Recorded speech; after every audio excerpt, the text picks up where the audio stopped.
C'est l'occasion pour moi de rendre un vibrant hommage à tous les Africains et non-Africains qui se sont toujours battus pour que l'histoire des tirailleurs et du massacre de Thiaroye soit préservée de l'oubli et de la falsification. Je pense aux précurseurs, aux hommes et femmes politiques. Je pense aux intellectuels, écrivains, poètes, cinéastes, artistes. Je pense aux bonnes volontés, personnes physiques et morales. Sans la synergie de tous ces efforts, le combat pour la justice et la vérité n'aurait pas prospéré. Mais cette vérité exige encore d'être pleinement révélée, transmise et reconnue. Nous devons encourager cette dynamique pour restaurer la mémoire et la dignité des tirailleurs sénégalais. Pour ma part, j'initierai plusieurs mesures de réappropriation de cette histoire commune avec 16 pays africains frères.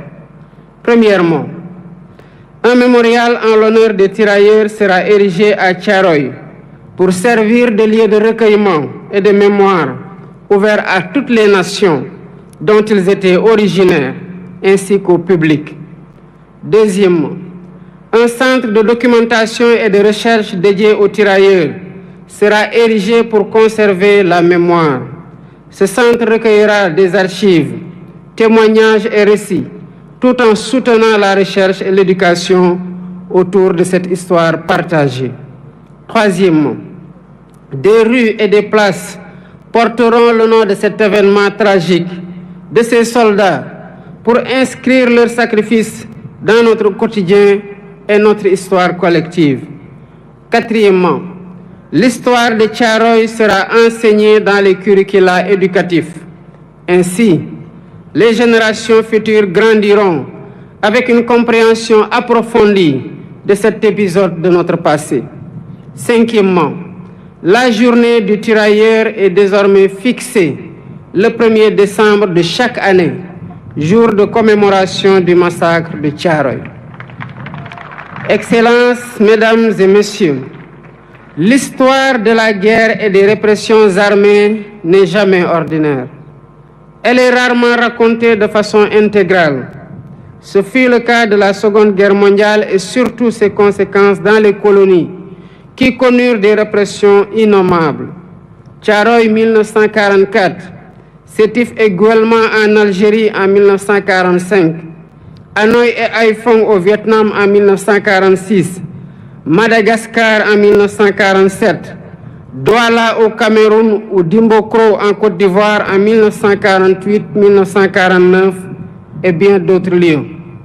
Chacune de ces histoires vit en nous par l'exercice mémoriel, ce qui nous rend fiers et reconnaissants envers nos anciens combattants.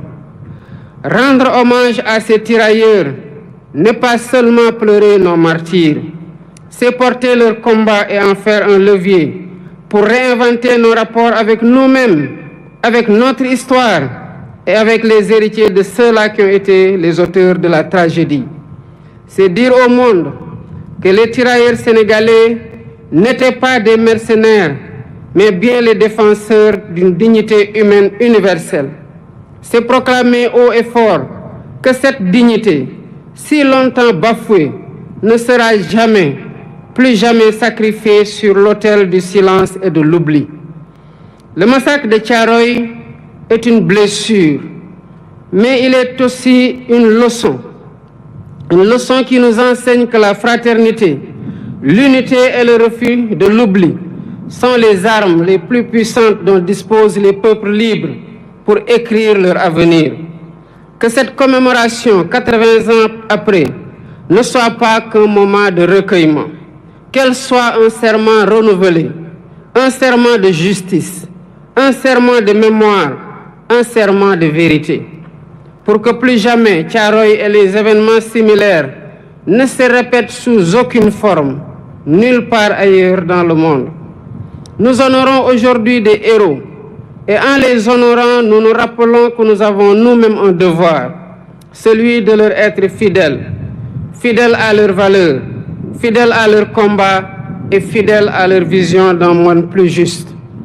Ensemble, pour la vérité historique restaurée du massacre de Thiaroye, pour la justice la liberté et la dignité pleine et complète. Je vous remercie de votre